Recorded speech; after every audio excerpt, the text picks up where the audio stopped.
आपने देखा होगा 2013 में प्रयागराज सिटी के बारे में कोई आरओबी नहीं, कोई पक्के घाट नहीं, रिवर फ्रंट के लिए कोई कार्य नहीं हुआ।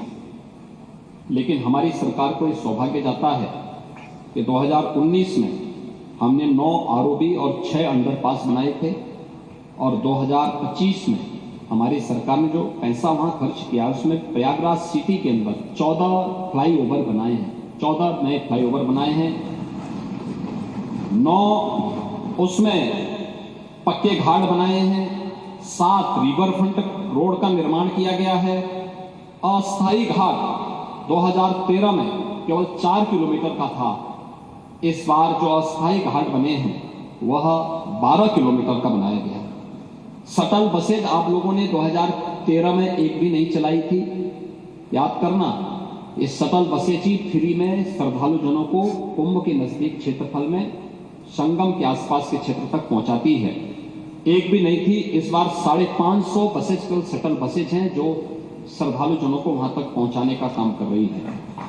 रोडवेज की बसेज आपने 2013 में कुल 2300 खरीदी थी, इस बार हम लोगों ने 7000 बसेज केवल श्रद्धालुओं की सुविधा के लिए वहां लगाई है।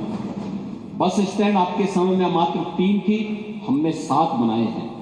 सड़कों के चौड़ीकरण का कार्य आपके समय में मात्र 55 का हुआ था, हम लोगों का सौभाग्य है कि 19 में 125 सड़कों को 2 लेन से 4 लेन, 4 लेन को 6 लेन में, और 2025 में 200 से अधिक सड़कों को हम लोगों ने इसके साथ जोड़ा है, जो 2 लेन से 4 लेन, 4 लेन से 6 लेन बनाने का काम हुआ है।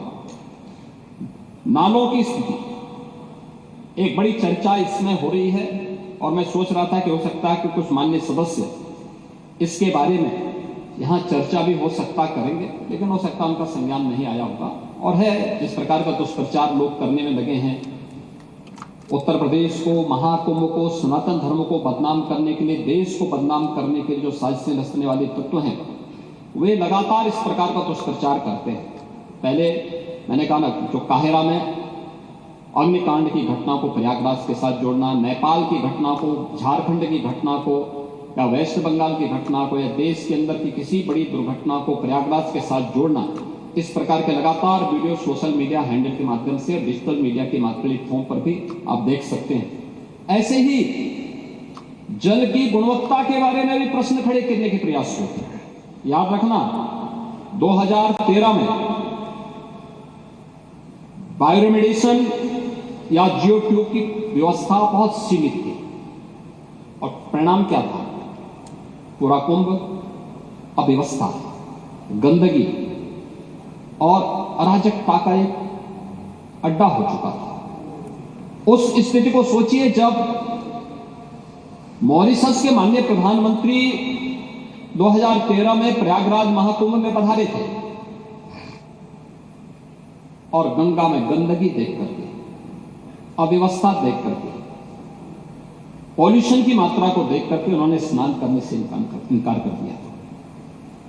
और 2025 में जब हम लोग आए तो मैंने तो आपको आंकड़े बता दिए कि 56 करोड़ से अधिक श्रद्धालु अभी स्नान कर चुके हैं, एक सप्ताह बाकी है। 81 नालों को, यानी 261 MLD के जो वहां के नाले सभी को टेप किया गया है, और टेप ही नहीं किया गया है बल्कि उसके बारे में जो सरकार की व्यवस्थाएं बनाई गई है उसके बारे में विस्तार से सदन में कहना चाहूंगा, क्योंकि बहुत सारे लोग अभी उसके बारे में दुष्प्रचार करने की अपनी उस प्रवृत्ति से बाज नहीं आएंगे, और इसलिए मैं उसके बारे में बताना चाहूंगा कि गंगा जी हो या यमुना जी हो, प्रयागराज के जितने भी वहां पे संगम स्थल से जुड़े हुए जितने भी वहां के अगल बगल के जितने भी नाले हैं, जितने भी इस प्रकार के सीवर का है, ड्रेनेज का है, सबको टेप करके या तो STP में या बायोरेमेडिएशन या जियो ट्यूब के माध्यम से उनके शुद्धिकरण के बाद ही उसे वहां पर वो किया जा रहा है। दूसरा है ट्रीटमेंट के बाद ही उस जल को छोड़ा जा रहा है। जल की शुद्धता के जो मानक होते हैं वह 2 स्तर पर जांची जाती है। एक तो BOD स्तर पर, बायोलॉजिकल ऑक्सीजन डिमांड के रूप में, और दूसरा DO के रूप में, डिजॉल्व ऑक्सीजन के रूप में। और इन दोनों के मानक निर्धारित हैं, इन दोनों के मानक निर्धारित हैं, जिसमें BOD 3 या उससे कम होना चाहिए। और डीओ जो डिजॉल्व ऑक्सीजन की मात्रा है वो 5 से अधिक होनी चाहिए। जल में स्नान करने के लिए जल की जो मात्रा होती है उसमें ये मात्रा इस रूप में होनी चाहिए। और मुझे बताते हुए यहाँ पर मैं आपको बताना चाहता हूँ कि उत्तर प्रदेश जो पॉल्यूशन कंट्रोल बोर्ड है वो लगातार वहाँ पे जल की मॉनिटरिंग करता है, उसकी गुणवत्ता को बनाए रखने के लिए कार्य कर रहा है। और आज की जो उनकी रिपोर्ट है संगम की, कि संगम और उसके आगे पीछे जो बीओडी है वो 3 या उससे कम है और डिजॉल्व ऑक्सीजन की मात्रा ये 8 और 9 से अधिक पाई जा रही है। यानी संगम का जल स्नान करने लायक भी है और आचमन करने लायक भी है। जो लोग इसका दुष्प्रचार कर रहे हैं वे उन सबको इस बात को देखना चाहिए।